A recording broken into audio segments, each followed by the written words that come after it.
how do you get your ecosystem of teachers? How do you know how good they are? I mean, like what process do they go through? What rigor to make sure that, because they're very, very essential to the success of Gradely?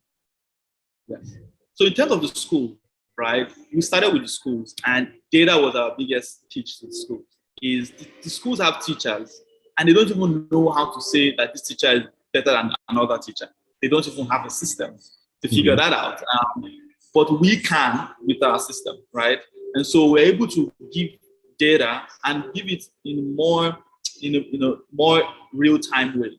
So instead of waiting to the end of report card at third term for a parent to find out that my child may not be able to get an A in math, right? On Gradely, you can find out in week 4, in week 3, because everything is showing, and you can see the improvement your child is making or not making. So the school is able to prove its value to the parent.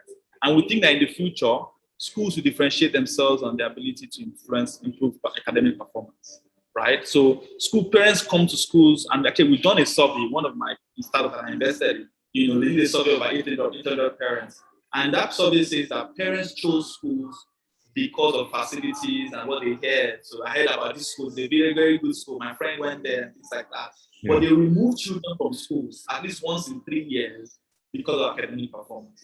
So it's a differentiator for schools. And so that's the strongest proposition, is that we can enable the entire school start to deliver personalized learning, start to deliver that personal attention, which is what the parent wants. The parent wants you to take care of their child in a very unique way because they are unique.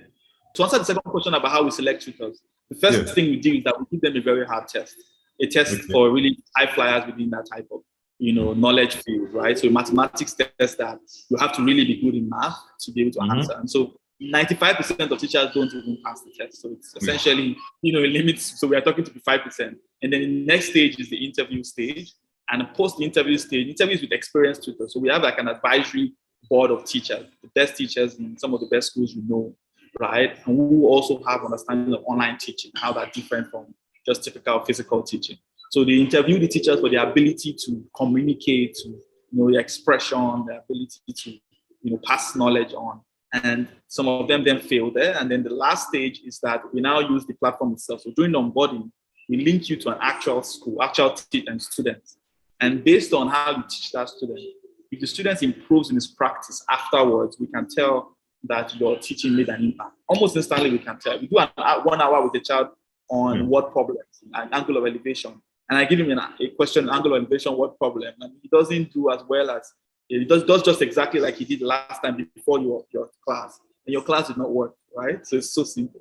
So essentially, these are the 3 stages of like screening. I know the only 1% of the teachers really go through. And we have about 3,000 teachers on the platform. You said you started, Gradely 2 years ago, and that was like in the heart of, right, smack in the heart of COVID-19. Of COVID, lockdown, in fact. And then even after that, there was limitations as to what you can do, how schools can open. How did that help Gradely, or how did that disrupt Gradely, or how did Gradely disrupt the conventional teaching way? Yes, I think, let me tell you one thing I can attribute to that. Homeschooling parents. There's an increase in parents that now decide to be more in charge of their children's education. We have a few of them on Gradely. But even beyond homeschooling parents is you have parents that are now better, if they're feeling that they need to be more equipped. They didn't know the curriculum. When they shut down, then parents are like, I don't know what to do. So they're like, depending on the schools, and the schools are depending on us, and there's all this chaos, right? Of course, an additional advantage of that period was that we got all the publicity, we got positioning, we were interviewed by CNN, BBC, every radio station, every TV station. It was come and tell us what we would do now that there's the lockdown, you see what I mean? And so we became, started being the vanguards for what the future of learning was. And I think this is stuck with us even post-pandemic. Even those schools would like to act like, they can go back to the former things. They cannot 100% because that's changed forever. So how did you go about this? Is expensive. You build a platform, you've acquired 3,000 teachers, they go through a process. How have you been funding this? I would like to say your business is still in its infancy. Resources, how have you resourced and financed this? I think COVID has helped you, as you said. You've already answered the question about publicity because everybody was interviewing you. So that should have created that helped. Funding side. Interestingly, we've been very lean as a company, and intentionally so, because we weren't sure that there was already money from the VC community that understood the value of edtech to be able to, and then there's some level of patient capital even required, and you have to, and there's also a level of specific domain expertise. Like you need some domain expertise to be able to understand why Greeley is going to be $100 million company in a short time. So you don't have enough investors that understand that, and so it was already clear that we needed to go lean. We did get some investment. We raised over $400,000, and some of that we also got grants, and we entered into as many competitions and grant opportunities as we could. But even with the money we earn, you see, we're very capital efficient. With what we received, we built a learning management system that is super robust, probably the most robust in the country. We built content that spans year 1 to 12. We built a community of teachers and trained them and helped them and screened them and trained them. And we built a whole team that's working today, and also revenue has helped as well, right? So, because of we wanted to be lean, it was important to start making money from day one. There are disadvantages to that, I must say, because sometimes it pays to have built it, tested it, and then go to market and get started. The fact that you're generating revenue just proves the model as well. So that it will encourage more investment. Validate it, exactly. Yeah. So you're always validating, but validation is very different from scaling. And so at some point we need to switch gears to we're validated, let's scale. Yeah. I think that's where we kind of are. I believe that technology is going to play a big role in education, right, going forward, especially in Nigeria where people are young and we're adopted to embrace technology, and it's actually more cost effective. It's easier to hand out 100,000 mobile phones and build many schools, especially, and then monitor from wherever you are.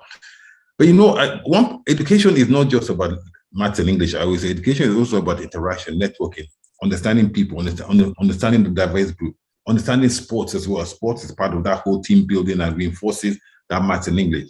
Now, if you're in the education space and you're in the edtech space, how do you account for, and if you want to be a holistic education provider, right, from a different perspective?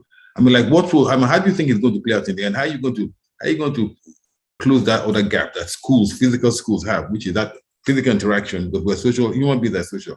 That's sporting, that the building up that sixth sense, because that sixth sense about, I feel like this person is right, this person is wrong. You cannot do that through technology. Yes, that's a good question. Super great question. I think this is how we see it, right? It's our own vision for the world in terms of that. One is that the four C's, the skill sets needed for 21st century and knowledge economy is critical thinking, for which maths, English, and literacy numeracy essentially create a foundation of. So I can think through, why should I make this decision instead of that decision, pro con, what's the value, cost benefit analysis. That type of thinking is super important. But beyond that, like you've mentioned, you need collaboration, communication, and creativity that is brought about by constraint of an actual, sometimes physical, messy environment, right? Now, in order to close the gap beyond what online learning can provide, I believe in the future of hybrid schools. These are schools where, people congregate around like their estates or their communities and have a place where it's mostly for the physical side of things, right? But the online side of the actual tuition has been taken out, right? So they can come in and plug in with their headphones. And by the way, we have a physical representation of this, an experiment. We have a school in Awuyaya where there's 20 computers. It's a computer, like it's a lab, or it's a classroom and also a school. And so students come in, they pay per day of the month, and they have access to content, they take assessment, they have a learning manager that's helping them through, right? What's now the missing piece is that, if you get a bigger building or something like that, you can then have places where they can do interaction, games, fun, so you put in extracurricular, coding class, and then downstairs there's a basketball court. And so essentially you are now, fostering. So it's a hybrid school, right? It's a flexible school. Yeah. Right? So you break down to parts so that the sum is, better than. I like that. Hybrid school. The future is hybrid schools. Even in the virtual reality. Yes, exactly. Okay, yes, and that's interestingly, that's where I think virtual reality is going to play a role in actually delivering on that, at least fostering networking. Boye, it was great talking to you on Techturks. Thank you very much. It's very insightful, and we will continue the conversation offline. Thank you. Yeah.